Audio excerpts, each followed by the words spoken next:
For more on China's anti-corruption campaign, let's turn to Victor Gao in Beijing. He's a current affairs commentator and international relations analyst. Victor, welcome back to the show.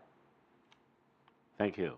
You know, we've seen these corruption investigations for a while now. Does it impact how the public feels about the government with more or less trust in the government? Well, I would say the anti-corruption campaign launched by President Xi Jinping and very much handled by Mr. Wang Qishan is very popular among the Chinese people. People really love it and they fully support it. Why? Because for many years, it is actually an open knowledge that corruption is rampant in China. But previously, the government did not do a good job in enforcing the investigation and criminal indictment of the corrupt officials. And I think over the past 2 years, tough actions have been taken to really beef up the effort of criminal investigation and eventually indictment of these criminal offenders. And people really support such initiative. Now, on the other hand, there have been concerns expressed as to whether if you continue with the anti-corruption campaign too fiercely, whether it will have a negative impact on the economy. But I think the government right now is sticking to its gun. It will not tolerate any form of corruption, and it will leave no stone unturned in terms of investigation into corrupt officials.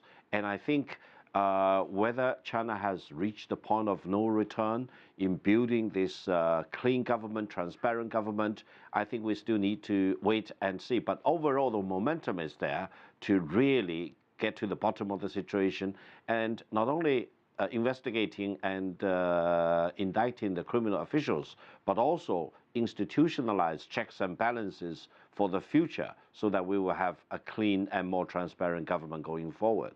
And as you mentioned, it's a message we continue to hear. Do you have the sense that the government's campaign to root out graft and corruption has made a big difference in a short amount of time?